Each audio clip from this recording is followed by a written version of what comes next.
So, all right, let's get back to slide. All right. Everybody see that? Lung?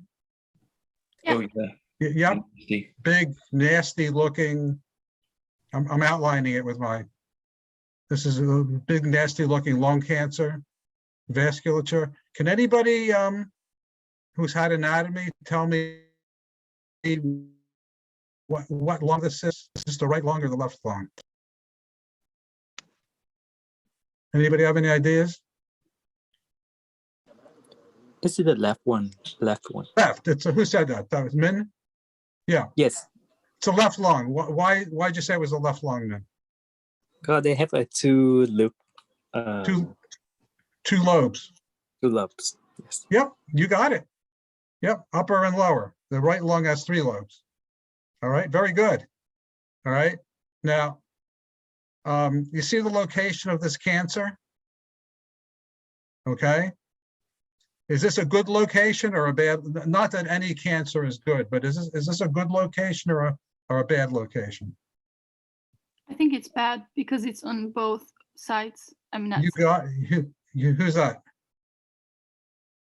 Tamari. Hi, how you doing? Good. Yes, yeah, you're right, exactly. You see, the fissure is here to separate out the lung and separate out pathology. So it would be nice if this was all in the upper part above the fissure. So if a surgeon wanted to take the upper part out, he could do it nice and clean. Or if it was in the lower part. But there's no, this is crossing the fissure and this is in both. So what would this what would this patient need if he was deemed to be a surgical candidate? He would need the whole lung taken out, correct? Pneumonectomy. Okay, so he would need a pneumonectomy. So he would have to have the medical, he would have to be medically sound enough and have enough lung function to sustain an entire lung removal and live on 1 lung, just because of the location of the tumor. But jumping over the fissure and occupying both lobes. Okay. Is all of that white? Sorry to go back to the previous slide. Is that all necrotic tissue? It's all tumor. It's all tumor, and you can see blood vessels coursing through it. Okay. Okay. Yeah, that's why if you stick, sometimes when you biopsy these things, they bleed and bleed and bleed. How you doing, Greg? I'm okay. That was an easy question from you. Okay. Well, I was just curious because I know. Yeah, this is all tumor. This is all tumor, and you can see blood vessels coursing through it. Yeah. Yeah, I guess I was just looking at like some GBM slides. So I guess I'm used to like that having a lot of necrosis. So I was just some of them if... have that. Some of them have necrosis, and some of them don't. For example, necrosis is basically when the tumor outstrips its blood supply and starts to break down. And tumors that are famous for doing that are squamous cells. That's one of the main tumor types. So squamous cells tend to cavitate or necrose, okay? While adenocarcinoma, which I'll show you, tends not to do that. But they don't all do that. Some of them do and some of them don't. They have different tendencies. So squamous cell has a tendency to necrose. Oh wow, that's interesting. Thank you. Okay. If I make this this is a PDF. I make this bigger. You think? Can you guys all see this? Do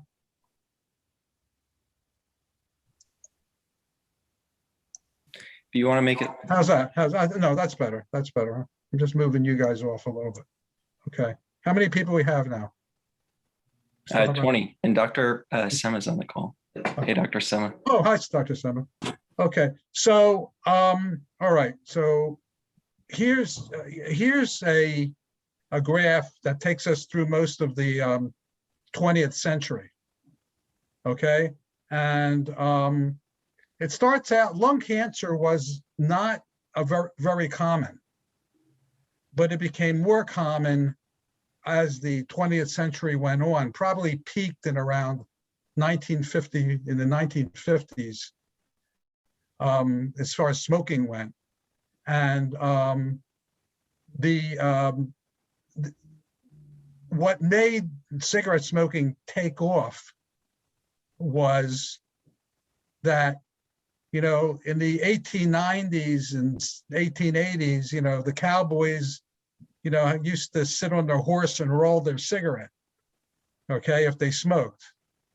And how many cigarettes a day can you smoke if you're riding a horse and rolling a cigarette, you know?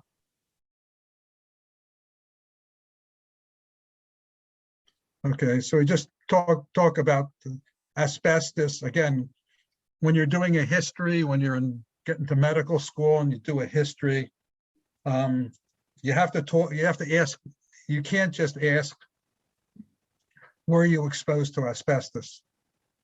You have to go deeper. What were your jobs? In our area, most people that were exposed to asbestos worked in shipyards or in the railroad yards. So in my area, people who grew up around Chester, Pennsylvania, Camden, New Jersey, New York shipyards, Brooklyn shipyards, people who grew up in the area, men worked in the shipyards, had tremendous exposure to asbestos. Even if you didn't work with asbestos directly, just working in a shipyard gave you asbestos exposure.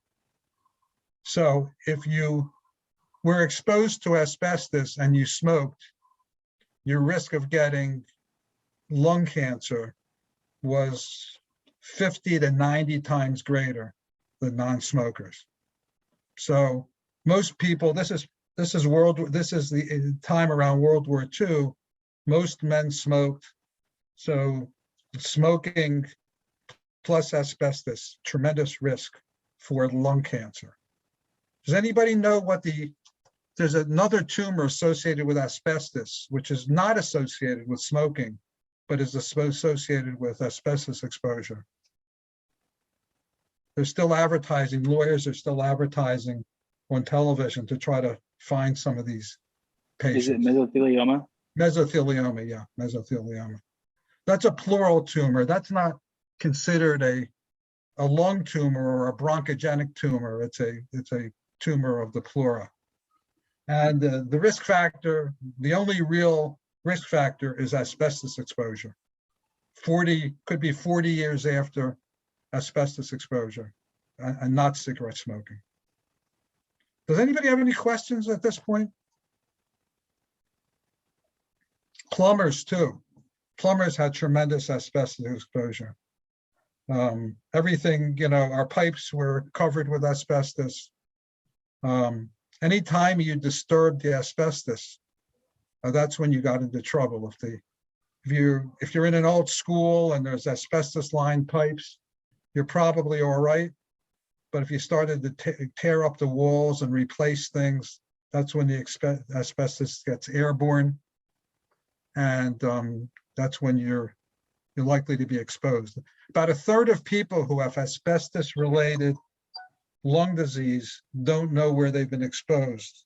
So they've probably been exposed in old buildings or somewhere, or even their homes, where they had no idea that there was asbestos lining their pipes.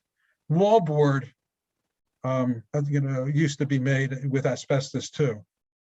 Sheetrock, we call it sheetrock. Anybody work with that? You know, when you're putting up a wall, it's called wallboard or sheetrock. It's every house.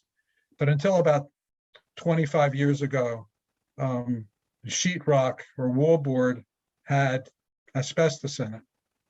And so if you cut it, you had to cut it down to size to fit it into a wall. So every time you cut it, you aerosolized the asbestos. Anybody know why asbestos was so frequent, was so ubiquitous in our environment? There had to be something good about it. Why did everybody use it? It's cheap and it's good insulation. There's one more, it's fire. Oh, fire resistant. Yeah, it's fire resistant. Yeah, yeah. That's the main reason. So if you're building something now and you're using sheetrock or wallboard, there's no asbestos. Anybody who works with asbestos now, you see them, they go in, they look like they're in spacesuits. They're so well protected now. But in the past, you know, the workers had no idea what was going on. Okay, so I'm not going to get too deep into the woods here, but there's really three major types of lung cancer. Okay, there's squamous cell, there's adenocarcinoma, which are under non-small cell, and then there's small cell. So the most common, when I was, for probably the first half of my career, squamous cell carcinoma was the most common lung cancer, followed by adenocarcinoma, followed by small cell carcinoma. They've switched roles. Adenocarcinoma is now the most common, with squamous being second and small cell being third. And a few patients have these very nasty, undifferentiated large cell cancers.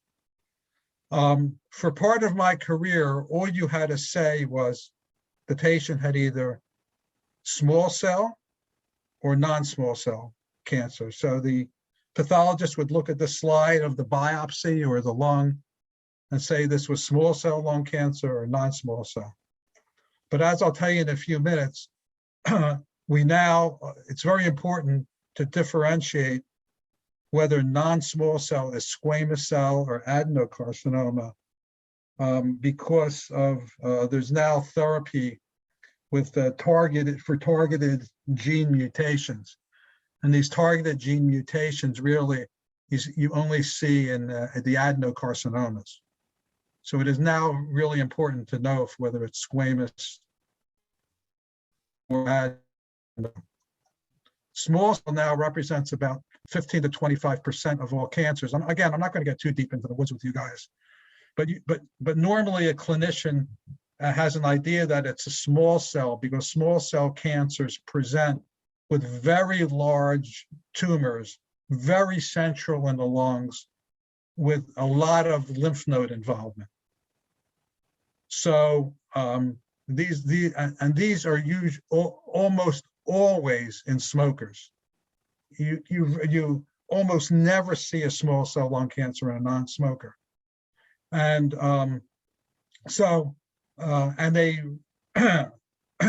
they rapidly, it's very aggressive. They rapidly divide. So if you see somebody with a very large central, rapidly increasing tumor who's a smoker, then a good guess is small cell. These are usually in younger smokers. The average age of lung cancer is about 70, but the small cells tend to occur in younger people in their 50s and 60s. Okay, and I'm not going to get into the pathology, but there's a bunch. They can actually look like lymphocytes sometimes. There are a bunch of these small, very uniform-looking small cells. Pathologists today don't just look at the slide. They do immunohistochemical staining. So a pathologist will not give you an answer just based on looking at the slide. We used to go down and say, well, what is it? And say, well, I can't tell you yet. And they depend not only on looking at the cells, but on immunohistochemical staining. And small cells are derived from neuroendocrine cells. So neuroendocrine markers are important to diagnose small cell lung cancer. Okay. Squamous cell, which is now number 2, arises from the epithelium of the bronchi. And again, this is almost always associated with smoking. And I still remember years ago, the first person was a woman who was a non-smoker who I diagnosed as squamous cell lung cancer. She worked she worked for 25 years in a Philly bar. What we used to call them tap rooms. And she would spend 10 hours a day. And of course, there was smoking was freely allowed in these little bars. It's like the kind of bar you see in Rocky or something. And they were filled with smoke. It was, when you walked in, it was just a wall of smoke. And I just think she probably inhaled 2 packs a day, even though she didn't smoke. So squamous cell carcinomas are associated with smoking. They're also associated with some secondary phenomenon. They can cause high calcium, hypercalcemia, because some of them elaborate a parathormone-like substance. And they're the least likely to metastasize. And here's a squamous cell carcinoma, right proximal. You can see this is the trachea. This is the carina. This is where the trachea splits into the right bronchial tree. Okay, and then the right upper lobe. And then going down toward the right lower lobe, back to the trachea. This is the left main. Okay, and right here you can see this nasty looking central tumor. Okay, just adjacent to the left main bronchus. And this kind of tumor would be likely to necrose. This is again a squamous cell. So again, if you have a smoker who has a necrotic tumor and a high calcium, you can make an educated guess that they have a squamous cell carcinoma, because it has they each have certain features. Any questions? Anybody got anything? There's a question in the chat, Dr. Bromslaw. Go ahead. You give me the chats, okay? It says, in terms of disease progression, would you consider lung cancers as a very aggressive cancer or relatively slow? From Samuel. Well, if you take it in total, it's an aggressive cancer, but each one of these cell types has a different has a different way of increasing. We call it the doubling time. So small cell cancers are very aggressive. I'll show you. I have a slide later on, but they double in size every 30 days. So that's really aggressive. While some of the adenocarcinomas, their doubling time is 300 to 365 days. So it's a year before they double. The large cells are very aggressive. So some are very aggressive and some. There's a variant of adenocarcinoma called bronchoalveolar cell carcinoma, which is very, very non-aggressive. It can actually be around for years before it doubles. So I guess the answer to your question is it depends. Anything else in the chat box, Tim? No, I didn't see anything else. All right. So this is adenocarcinoma. So adenocarcinoma is now the most common type of cancer. And if you're asked, what's the most common cancer? What's the most common lung cancer in smokers? It is now adenocarcinoma. What's the most common cancer in non-smokers? Adenocarcinoma. Okay, so it's the most common cancer in smokers and non-smokers. Years ago, it was the main cancer in non-smokers, especially non-smoking women. And it classically, why is it called adenocarcinoma? Because it forms glands. Okay, so it looks like there's formation of glands, and these glands produce mucin. And some of the stains that the pathologists use are mucin stains. Okay, and this is more likely. So remember the last picture I showed you? This is a squamous cell. You see, this is central. This is the main bronchus and the left upper lobe. So this is a very central tumor. And if you look at adeno, they tend to be peripheral. Peripheral meaning out by the edge of the lung, the pleura. So here's the edge of the lung, the pleura, and here's a mass almost right out to the pleura. Now this pleura is not normal. So this pleura probably has tumor. Because the pleura is a very thin, glistening membrane. So this is either thickened from something else, you know, it's scarring, or it's got tumor. It looked to me like it's got tumor. But the central airways are out here, and this is by this is on the periphery of the lung.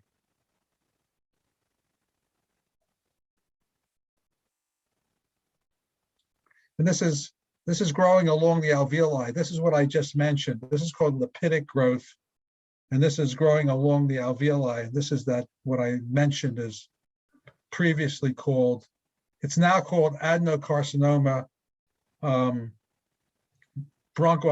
subtype. It used to be called bronchoalveolar cell carcinoma. Okay, and we're not going to talk too much about large cell. Large cells are very uncommon, very, very nasty. All right, let's see what else I got for you. So let me just talk without getting too deep into the weeds about the genetics. And again, it used to be enough just to simply say you had small cell or non-small cell cancer. But since around 2008, 2010, it's been very important to differentiate adenocarcinoma and squamous cell carcinoma. Adenocarcinomas tend to have genetic mutations, gene mutations, which you can target therapy against. There's a whole bunch of the gene mutations. The most common ones are EGFR, endothelial growth factor, and ALK, anaplastic lymphoma kinase factor. Okay, but there are a bunch of other ones too. And you try to identify these when you do a biopsy of a lung tumor. Approximately 15 to 30% of non-Asian patients and 30 to 60% of Asian patients with adenocarcinoma have the EGFR mutation. The ALK gene mutation is present in 2 to 7% of patients with non-small cell lung cancer. And these are treated mainly with tyrosine kinase inhibitors.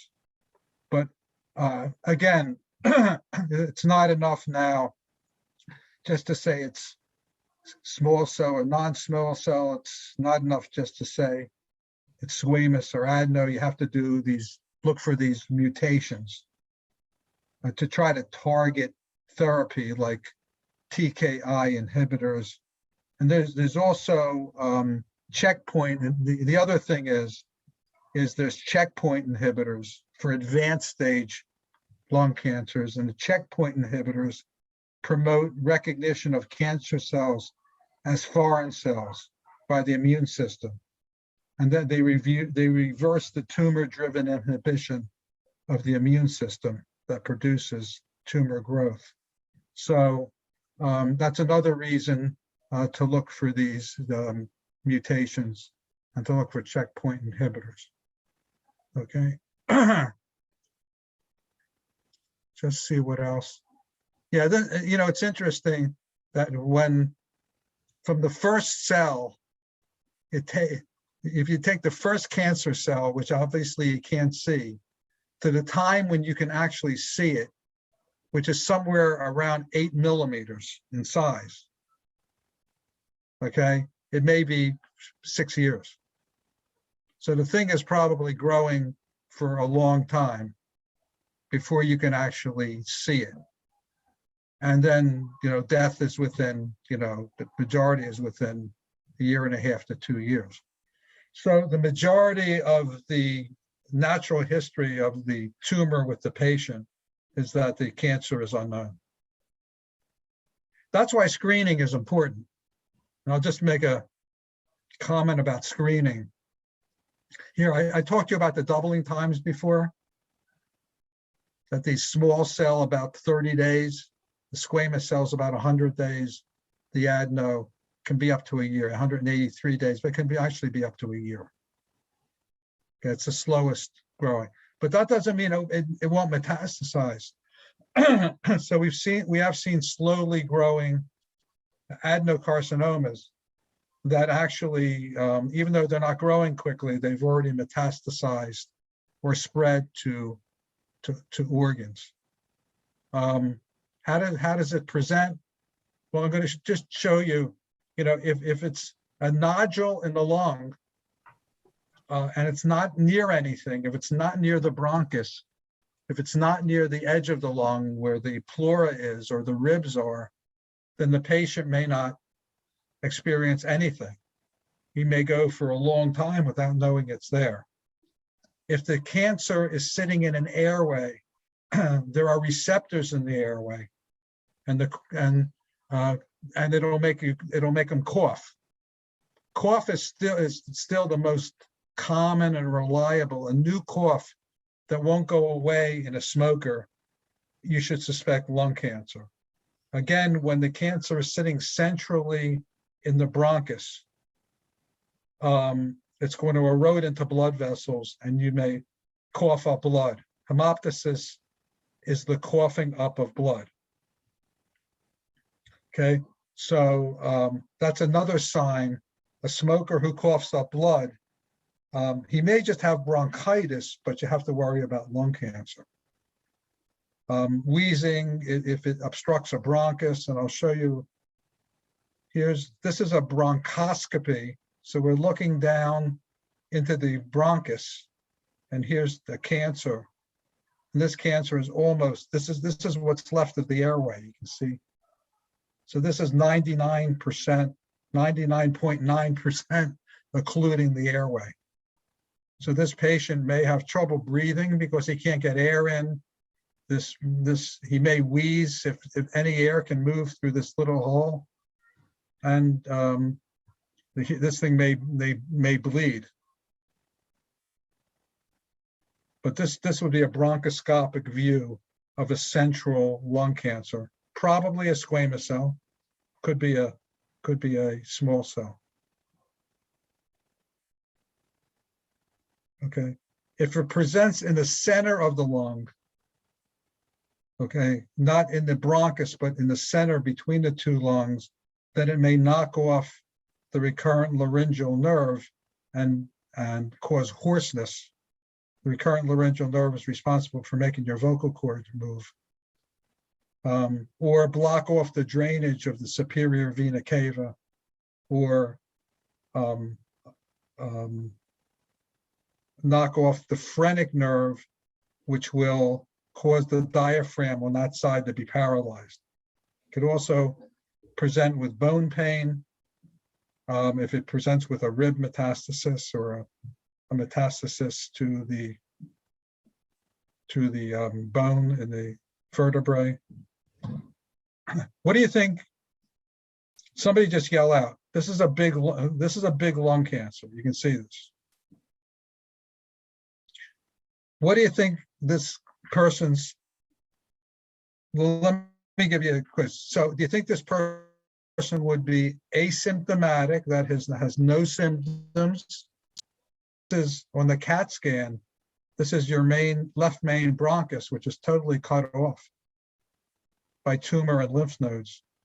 So this person may also have cough, wheezing, shortness of breath, and be coughing up blood.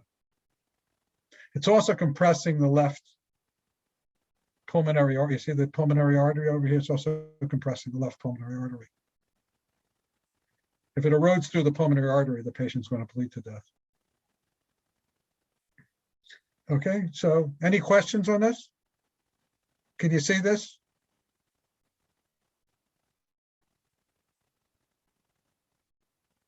Here's a person who has metastasis to the liver. Here's the liver.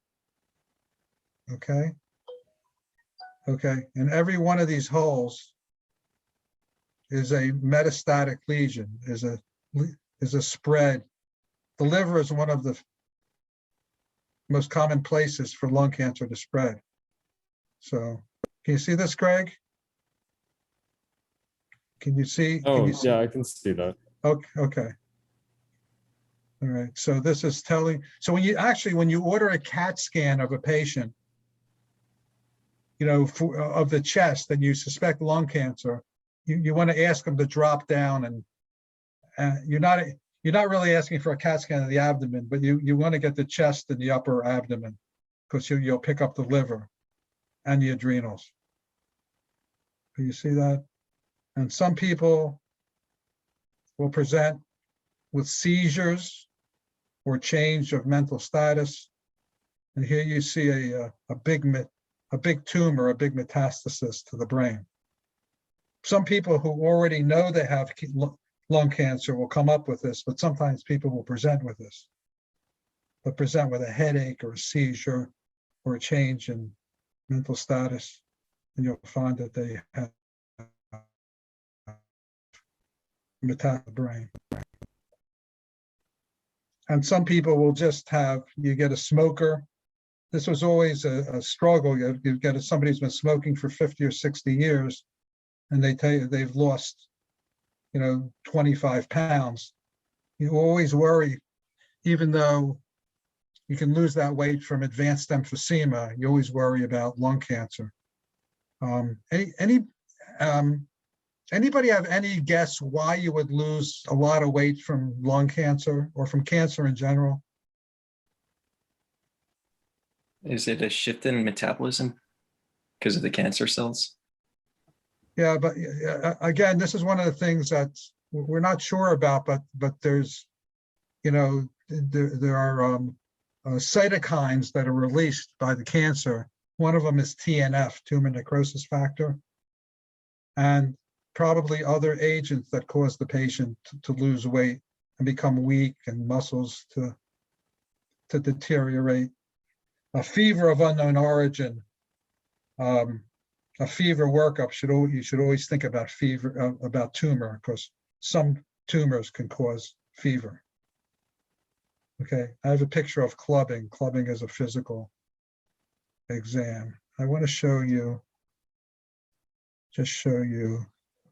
some.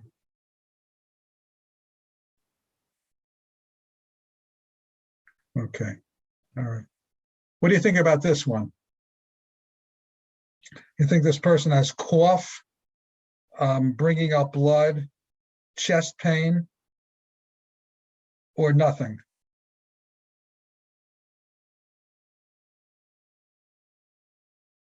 Anybody? Is it localizing on the periphery? Well, here's the cancer. Here's the tumor. Okay. So maybe nothing. Asymptomatic? Yeah, even though it's pretty big, it looks like it's about 2 by 3 centimeters.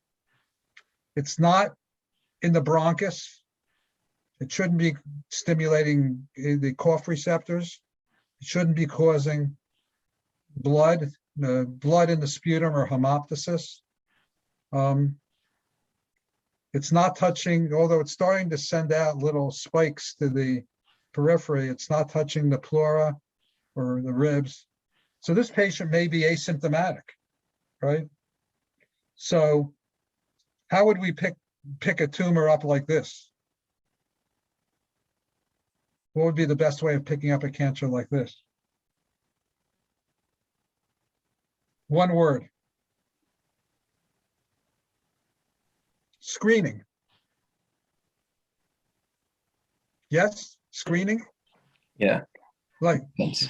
okay, women get mammograms every 1 to 2 years, depending on the screening for breast cancer. People get colonoscopies every 5 to 10 years, depending on their risk factors.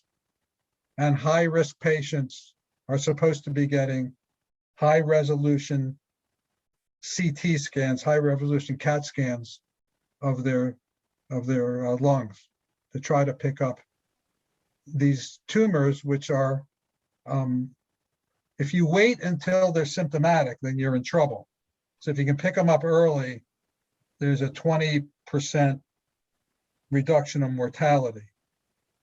In order to qualify, in order for your insurance to pay for a screening CAT scan, they actually have made it more liberal, but you have to be 50 years of age. It used to be 55, but 50 years of age, smoke for 30 years, and within 15 years. So if you stop 10 years ago, you can still get a scan.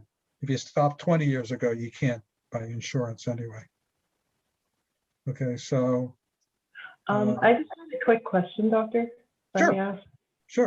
So for something like that, where the patient's not going to be symptomatic, would you possibly be able to get a abnormal WBC count or anything like that that might, with the patient's history, that might make you want to go investigate this cancer, or would that not be enough? Yeah, no, a white cell, there really are no blood tests. Actually, they're working on genetic blood tests that you may be able to get a tube of blood and genetic markers for colon cancer, lung cancer, ovarian cancer, breast cancer.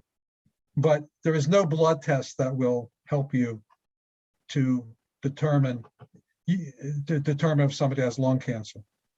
That's not to say that somebody with lung cancer can't have an elevated white count from stress, but that does not help you. This is another patient who has this time in the right lung, has a nodule. This is around 2.5 by 2.5 centimeters. Interestingly, this patient has, you can see here, has these little cysts here. He has honeycombed lungs. This patient has pulmonary fibrosis. So as I told you before, if you have fibrosis of the lung, this can be a nidus for a cancer to grow. Lung cancer doesn't like to grow on normal lung. Doesn't like to grow up here where it's nice and normal. It likes to grow down here where there's scarring of the lung. And this is another one that probably would not be detected other than by screening. Okay. Doctor, I had a quick question. Yep. So I've heard that like you can use hyperpolarized NMR to detect like cancer stages. I was wondering if that's ever used No. in lung cancer space. No. Okay. No. MR to date, I'm not saying never, I'm saying, but to date, MR is not very useful in lung cancer, in cancers of the chest. Mhm. Where it is useful, MR is very good in looking at blood vessels. Okay, so if you think you have vascular invasion, if you think your vena cava has been invaded, if you think your aorta has been invaded, MR is very good for that. It's also very good for chest wall invasion. So here, this particular tumor happens to be very close to the chest wall. I don't see any tumor here, but MR would be very helpful in that. But in general, it's not that helpful, and it's not good for screening. What's happening here is that this is peripheral, okay? So somebody said, boy, this is really close to the chest wall. I can stick a needle in, not even go through any lung, and get right into this tumor and get some cells out and make a diagnosis. So this is one way of making a diagnosis, is needle biopsy. This is a pretty easy one. You can do bronchoscopy, and see bronchoscopy the scope comes right down here, down the trachea and into the bronchial tree. So you got a long way until you're hitting the tumor. So you're much more likely to get it this way. Okay. So I think, it's been, I think the hour Here, I just wanted to show you here that this is what we need to do. We need to make the diagnosis more in stage 1 and even stage 2. You have a much better prognosis. Once you start, unfortunately, the majority of cancers, like 77% or something, are diagnosed in stage 3 and stage 4. And when you diagnose it in stage 3 and stage 4, your chances of survival are very small. So stage 1 is where we want to get it. So we want to find the people at risk, which are basically people who have smoked for 30 years. And believe me, there are experts who want to move that down to 20 years, not 30 years, who are 55, who are 50 years of age. Some people want to move that down to 40 years of age. It's a question of, what can get paid for. So, I had a patient who had multiple members never smoked, but had multiple members of their family with lung cancer, and they wanted to be staged. They wanted a yearly CAT scan to be staged. And the only way they could get it is if they paid for it themselves. So I think the more liberal you make the criteria that insurance will pay for, the more likely people will get screened. All right, so that's about an hour of this, and I think I said everything I wanted to say to you guys. Do you have any questions?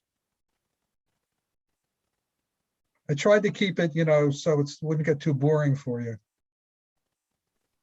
How would it affect a pulmonary function test? Well, it's possible it might not affect it at all. Or if you remember what I showed you, that big tumor completely obstructing the bronchus. Oh yeah. Then certainly that portion of the lung would not be full, so it could cause restriction in that portion. And if it was high up near the trachea, then it could cause, an upper airway, a flattening of the flow volume loop, which is like an upper airway pattern. Oh, wow. Okay, so it may, if it's a peripheral tumor, it's not going to affect it at all. The only thing that's going to affect it is the lung pathology that maybe caused you to have cancer, okay, like interstitial lung disease. The central tumors, it depends on how obstructive they are and how high they are in the bronchial tree. Okay, interesting. Okay. Oh, sorry, Dr. Bromislav. Yeah, go ahead. I'm not going anywhere. I have a few questions. Would ahead. you say most, I guess it depends on the type of cancer, but would you say a lot of these patients also present with asthma as well? Asthma, no. So asthma is not a predisposing factor. Oh, wow. COPD is. Okay. So if people have overlap, they have this overlap syndrome called ACOS, asthma COPD overlap. So these are people who both smoke and have asthma. So it's not asthma. Asthma is not a predisposing factor. It's parenchymal lung disease, like cystic lung disease, emphysema, fibrosis. Oh, wow. Okay. But not asthma. Okay. Well, my other questions, I guess, were Go ahead. about, I guess I know it was uncommon, but if someone were to be asthmatic and have lung cancer, in terms of the pharmacotherapy, at that point, would it be like preferentially treated with glucocorticoids and you wouldn't use like glucotriene modifiers? Like, would you use that, I guess, as an anti-cancer? If someone has asthma and lung cancer? Yeah, so I was thinking about the question. The treatment of asthma would not be changed at all. Okay, so even if no difference. Okay. In fact, you'd want to control the asthma. It'd be important to control the asthma so that when you treated the patient, you wouldn't get into problems with, shortness of breath and wheezing. Okay, that's interesting. All right, thank you. But asthma is not a predisposing factor for lung cancer. I mean, I'm sure there's, unfortunately, some asthmatic patients get lung cancer, but it's not a predisposing factor. Oh, okay. Yeah, I guess I just assumed that they would present with the type of asthma, but that makes sense. Thank you. Well, they might present with wheezing. Okay, they may Okay. present with wheezing. I mean, wheezing is not, all that wheezes is not asthma. That's a famous lecture, all that wheezes. So if you have a partial obstruction of a main bronchus, every time you breathe out, you're going to have turbulence around that obstruction and hear a wheeze. As a matter of fact, that's a very important sign on physical exam is a unilateral wheeze. That is, you only hear a wheeze on one side. If you have asthma, you should hear wheezing on both sides. So if you have somebody, let's say you have a 60-year-old smoker who presents to you with wheezing, and on exam, they're only wheezing on the left. The right is totally clear. They're only wheezing on the left. Then you should have a high suspicion that they may have an endobronchial lesion, that they may have a bronchus that's obstructed on the left side. It doesn't have to be cancer. I mean, it could be a mucus plug.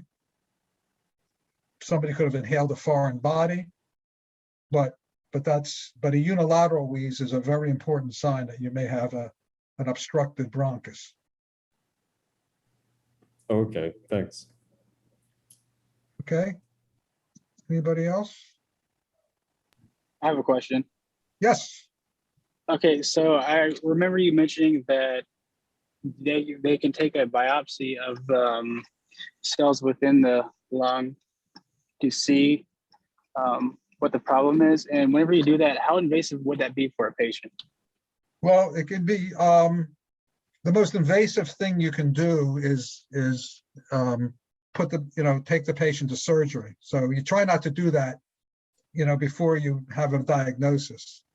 So a bronchoscopy is someone has local sedation and a scope. With them asleep, a scope is put down into their bronchial tree, and under visualization, you locate the tumor and do biopsies through the scope. And there's no cutting, and there's nothing major. So it's a scope, just like a GI scope, only a little bit different, but it's the same idea. So it's a local sedation, and then about a half an hour of visualization. You could also do a needle biopsy, like I showed you a picture of. The patient doesn't have to be asleep. It's local anesthesia. The major risk factor is a pneumothorax or a collapsed lung, because you're putting a needle, if you pass the needle through too much lung. And then there's these advanced bronchoscopic techniques. One's called EBUS, endobronchial ultrasound, which is a combination of bronchoscopy with ultrasound on the tip. So there's a bunch of non-invasive. There's some pulmonologists just go into interventional pulmonology. So they're like kind of like surgeons. They just sit in the OR all day and do these various procedures. If there's fluid from the tumor, if the tumor causes a pleural effusion or fluid around the lung, then you can take that out with a needle. You may be able to make the diagnosis that way. Did I answer your question? Yes, sir. Thank you. Okay. Anybody else?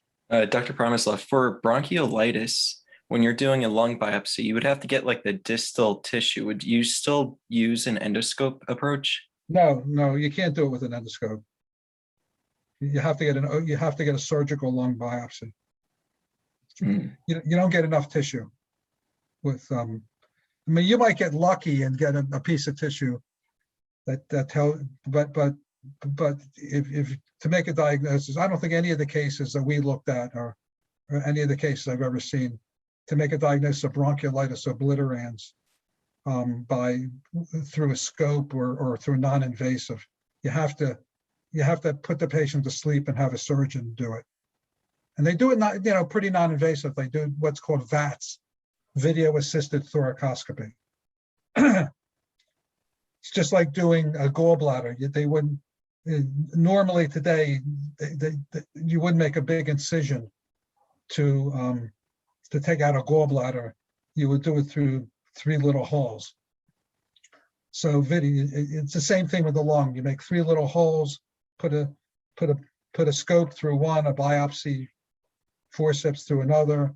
You visualize the lung. You do a biopsy under visualization. You get good tissue. But that's the only way you could do it. The bronchoscopic technique wouldn't work. Interesting.